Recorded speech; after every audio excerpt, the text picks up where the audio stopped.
পরম দয়াল শ্রী শ্রী ঠাকুরের শ্রীচরণে জানাই ভূমিষ্ঠ প্রণাম। আপনাদের প্রতি প্রত্যেককে জানাই রানন্দিত জয়গুরু। আজ ইষ্ট প্রসঙ্গে আমরা আলোচনা করব আচার্যদেবের আশীর্বাদে, মানে পেজটার নাম আচার্যদেবের আশীর্বাদে। সত্যি আশীর্বাদ একটা বিশেষ জিনিস, যেটা আমরা আমাদের জীবনে যারা যারা উপলব্ধি করতে পেরেছি তারা বুঝতে পেরেছি যে আশীর্বাদ কী জিনিস। আশীর্বাদ না হলে যে চলে না, সত্যি সত্যি এটা কেউ জানুক বা না জানুক, আমি জানি। আচার্যদেব যা বলেন তা যদি আমরা সত্যি সত্যি পালন করে চলতে পারি, তাহলে আমাদের জীবনে অনেকখানি লাভবান আমরা হব। তো যাই হোক, আজকে আমরা আলোচনা করব শ্রীমতী সীমা রাহা। 2021 সালের নভেম্বর মাস। আমার শরীর ক্রমশ খারাপ হতে থাকে। সব সময় ঝিমুনি ভাব অনুভব করতাম। কোনো কাজে উৎসাহ ছিল না। রান্না করতে এসে শুয়ে পড়তাম। বাড়িতে আমরা দুজন, আমি ও আমার স্বামী। ছেলে সুদীপ্ত কর্মসূত্রে মুর্শিদাবাদের বাসিন্দা। মাঝে মধ্যে বৌমাকে নিয়ে বাড়ি এসে দেখা করে যায়।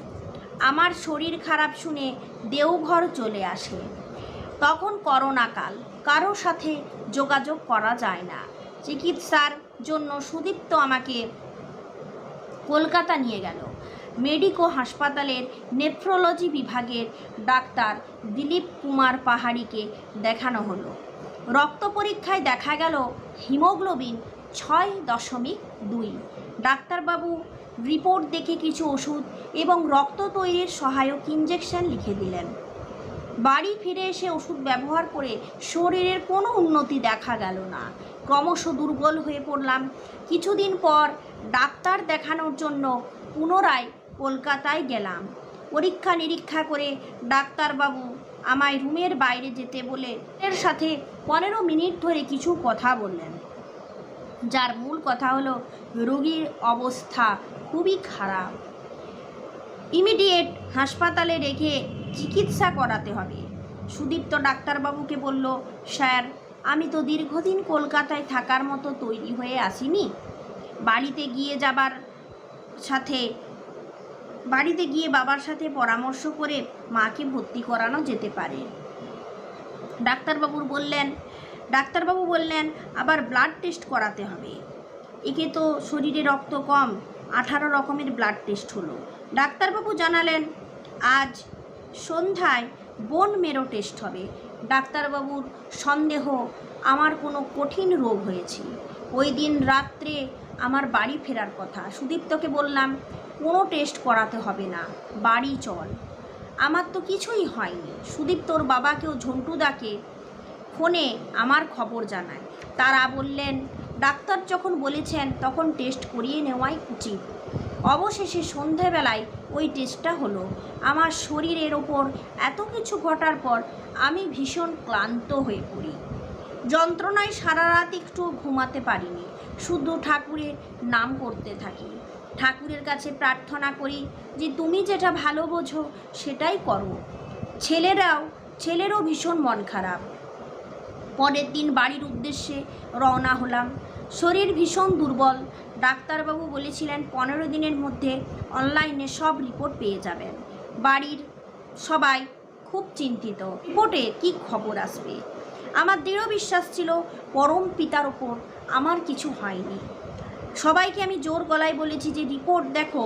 সত্যি রিপোর্ট এলো, তাতে কিছুই পাওয়া গেল না, শুধু ক্রিয়েটিনিন 3.2। এই অসুবিধার জন্যই শরীরের এই অবস্থা। করোনার প্রকোপ অনেকটা শিথিল হওয়ায় ডাক্তার স্বপনদাও দুধদীপ্তি হসপিটালে বসতে শুরু করেছেন। তাই ডাক্তার স্বপনদাকেই দেখানো হলো। উনি আমাকে দেখে বলে দিলেন যে আপনার তো কিডনির সমস্যা। ওনার ব্যবস্থা মতো ওষুধ চলতে থাকলো আর রক্ত হবার জন্য কয়েকটা ইঞ্জেকশন লিখে দিলেন। পরম পিতার দয়ায় আর স্বপনদার ওষুধে আমি সম্পূর্ণ সুস্থ হতে থাকি। আমার এই শারীরিক অবস্থার জন্য ছেলেকে অনেকবার ছুটি নিয়ে মুর্শিদাবাদ, দেওঘর, কলকাতা করতে হয়েছে। এমতা অবস্থায় ওর মানসিক অবস্থা খুবই কম। কি করবে কোনো দিশা খুঁজে পাচ্ছিল না। বারবার বলছে যে আমি তোমাদের একটাই সন্তান, অসময়ে যদি তোমাদের পাশে না থাকতে পারি তাহলে। এই মতাবস্থায় মানসিক অবস্থা খুবই খারাপ। কি করবে কোনো দিশা খুঁজে পাচ্ছিল না। বারবার বলছে যে আমি তোমাদের একটাই সন্তান, অসময়ে যদি তোমাদের পাশে না থাকতে পারি তাহলে আমি নিজেকে কোনোদিন ক্ষমা করতে পারবো না। আমি কিছু বুঝে উঠতে পারছি না কি করব। আমিও আমার স্বামী দুজনেই ওকে বললাম, যাও আচার্যদেবের কাছে গিয়ে নিবেদন করো, উনি যা আদেশ করবেন তাই করবে। ছেলে আচার্যদেবের কাছে নিবেদন করায় উনি এত সুন্দর করে বুঝিয়ে বললেন, দেখ তোর যদি ওখানে ভালো না লাগে তাহলে তুই এখানে চলে আয়, কারণ তোর সবসময় মা বাবার জন্য মনটা এখানে পড়ে থাকে, আর মা বাবার মনটা পড়ে থাকে তোর ওখানে। তাই আমি বলি কি, একই ছাদের তলায় নুন ভাত খেয়েও আনন্দে থাকা যায়। আর ওখানে তুই যখন অফিসে চলে যাস তখন তোর বউ একা একা ঘরে থাকে, ওরও তো খারাপ লাগে, এখানে চলে আয়, আনন্দে থাক। এই আশীর্বাদ পাওয়ার পর ছেলে আর দেরি করেনি, মুর্শিদাবাদের চাকরি ছেড়ে দেওঘর চলে আসে। তারপর চিন্তা ভাবনা করতে থাকে কি করা যেতে পারে।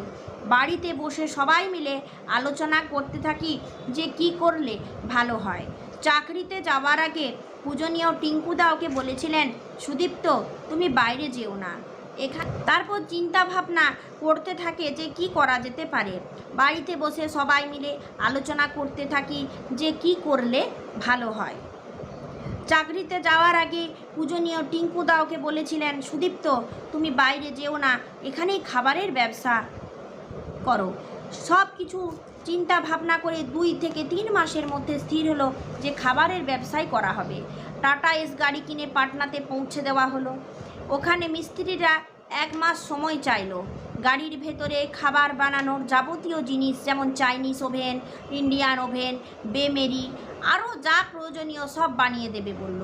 সেই অনুসারে ফুড ট্রাকটি তৈরি হয়ে গেল, বাকিও জিনিস রেডি করতে শুরু করলো। এরপর আচার্যদেবের কাছে নিবেদন করলো ছেলে যে গাড়ি চলে এসেছে, আপনাকে দেখাতে চাই। আচার্যদেব খুশি হয়ে বললেন, যা গাড়ি নিয়ে আয় দেখব। দুপুর 12টার সময় গাড়ি নিয়ে একদম নাটমণ্ডপের পেছনে চলে এলো। আচার্যদেবের কাছে যে দাদা ও মায়েরা বসেছিলেন তারাও আচার্যদেবের সাথে উঠে গাড়ি দেখতে লাগলেন। আমিও আমার বৌমা সেখানে উপস্থিত ছিলাম। আমি একটু সাহস করে আচার্যদেবকে বললাম, দাদা আপনার পায়ে ধুলো দিন গাড়িতে। দাদা গাড়িতে উঠে সব কিছু দেখলেন এবং খুশি হলেন। এতে আমরাও খুব উৎফুল্ল হলাম। পূজনীয় সিপাহীদাও সেখানে উপস্থিত ছিলেন। পূজনীয়া বড় বৌদিও জানলা দিয়ে গাড়ি দেখে খুব খুশি হলেন। পূজনীয়া বড় বৌরানী মাও গাড়ি দেখলেন। আচার্য ফুড ট্রাকের নামকরণ করে দিলেন আপুরনী। আচার্যদেব ফুড ট্রাকের নাম করে দিলেন আপুরনী। পরমপিতার দয়ায় আচার্যদেবের আশীর্বাদ 2023 সালে জুন মাসে 16 তারিখ থেকে দোকান চালু হলো। আজ প্রায় 2 বছর হতে চলেছে, দোকান মোটামুটি ভালোই চলছে। পরমপিতার দয়া আর আচার্যদেবের আশীর্বাদে হাত মাথায় থাকলে সব বাধা বিঘ্ন দূর হয়ে যায়। পরম দয়ালের ওপর সম্পূর্ণ আস্থা ও বিশ্বাস রাখতে হবে, তবেই সব সম্ভব। আমাদের আস্থা যদি আমরা রাখি আচার্যদেবের ওপরে, তাহলে আমাদের একটু অপেক্ষা করতে হবে। আমরা আশীর্বাদ চাই, কিন্তু আচার্যদেবের কথাগুলোকে শুনতে হবে। তিনি কিন্তু সব কিছু বলেছেন, তিনি কিন্তু সব কিছু বলেছেন। তার আশীর্বাদ অনুসারে আমরা কাজ করব। এই যে আপুরনী নামটা, এটা খুব সুন্দর নাম। এটা বাগার্থ দীপিকায় আমি এর মানে দেখেছি। জানেন, আমার একটা দোকান আছে, এই দোকানের নামও কিন্তু আচার্যদেব রেখেছেন আপুরনী। এবং এই আপুরনীতে আমি সত্যি দেখছি আচার্যদেবের আশীর্বাদে কিভাবে সব পূরণ হতে চলেছে, কিভাবে মানুষের চাহিদাগুলো আস্তে আস্তে পূরণ করা যাচ্ছে। এই আপুরনী নামটা এত সুন্দর, আমি তাই হঠাৎ করে এই পেজটা পড়তে এই নামটা পেলাম। আমার যে নিজস্ব দোকান আছে, আমি যে দোকান খুলেছি, আমি আচার্যদেবের কাছে নিবেদন করেছিলাম যে আমার দোকানের নামকরণ করা হোক। তাই আচার্যদেব নাম দিয়েছিলেন আপুরনী। আজও কিন্তু আপুরনী নামে আমার দোকান চলছে। তো যাই হোক, দাদার দেওয়া নামের একটা তাৎপর্য থাকে, দাদার দেওয়া নামে একটা সত্যতা থাকে, যেটা আমরা বুঝতে পারি। যেমন কোনো ছেলের বলুন, নবজাতক নবজাতিকার নতুনভাবে নামকরণ করা হলো, তার একটা নামের একটা প্রভাব যেমন জীবনে পড়ে, ঠিক সেরকম ব্যবসার ক্ষেত্রেও এই এক একটা নামের এত সুন্দর প্রভাব আমরা নিজেরা দেখতে পাই। আমি বুঝতে পারি যে সত্যি আপুরনি নামটা খুব সুন্দর। দাদা এরকম নাম দিয়েছিলেন বলেই মানুষ সব কিছু এসে সব কিছু পূরণ করতে পারে আমাদের দোকানে। ভালো লাগে, আমারও খুব মানে আনন্দ হয়েছে দাদা এরকম নামকরণ করাতে। তো আমরা চেষ্টা করব আচার্যদেবের আশীর্বাদ পাওয়ার জন্য। এই যে আমি একটা সত্য ঘটনা আপনাদের পড়ে শোনালাম, ডাক্তার বলেছে রিপোর্ট খারাপ, এই খারাপ, শরীর মানে শরীরের অবস্থা ভীষণ খারাপ, এইসব বলেছেন, কিন্তু ওই মায়ের আস্থা ঠাকুরের ওপর।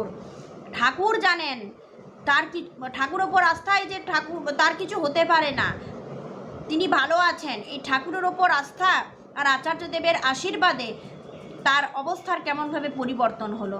তাহলে এরকম যদি আমরা ভরসা রাখতে পারি জীবনে তার উপর, মানে ঠাকুরের ওপর, আচার্যদেবের ওপর, তাহলে আমাদের জীবনে আমরা কোনোদিন নিজেকে অসহায় মনে করব না। আমাদের এমন এমন এক একটা সময় সিচুয়েশান আসে যখন আমরা নিজে সিদ্ধান্ত নিতে পারি না, উল্টোপাল্টা আচরণ করি, মনের মানসিক অবস্থা খারাপ হয়ে যায়। সেই অসহায় অবস্থায় আমাদের মনে রাখতে হয় যে আচার্যদেব আছেন, তিনি সব অবস্থায় আমাদের সাথে আছেন এবং আমরা তার নির্দেশ মতো কাজ করব। কোনোভাবেই একা নই, কোনোভাবেই অসহায় নই, কোনোভাবেই দিশেহারা নই, কোনোভাবেই আমরা অভাবী নই। এই যে মনের ভাব, এটা কাটাতে হবে। তার উপর যত ভরসা বাড়াবেন আপনার অবস্থা তত পরিবর্তন হতে থাকবে। খারাপ সময়গুলো এক সময় দেবেন লাফিয়ে লাফিয়ে কখন পার করে ভালো অবস্থায় দাঁড়িয়ে গেছেন বুঝতেই পারবেন না। শুধু মনে আনন্দ রাখুন, মুখে মিষ্টতা রাখুন, হাসি রাখুন, ভালো ব্যবহার করুন, ভালো আচরণ করুন, আর ঠাকুরের সাথে নিজেকে যুক্ত রেখে প্রত্যেকটা সময় তাকে স্মরণ করে করে পার করে যান। না আপনার কোনো গ্রহদোষ থাকবে, না আপনার কোনো ভাড়া থাকবে, না আপনার সময় খারাপ যাবে, না আপনার কোনো অবস্থা খারাপ হবে। আপনারা দেখুন এইরকমভাবে ওই ভদ্রমহিলা যেমন ঠাকুরের ওপর ভরসা রেখে রেখে তার রিপোর্টটাই মিথ্যা হয়ে গেল, ঠিক সেরকমভাবে আপনি আপনার সব কিছু তার উপর ছেড়ে তার সেবা করুন। আজ এই পর্যন্তই। ভালো থাকুন, সুস্থ থাকুন। জয় গুরু।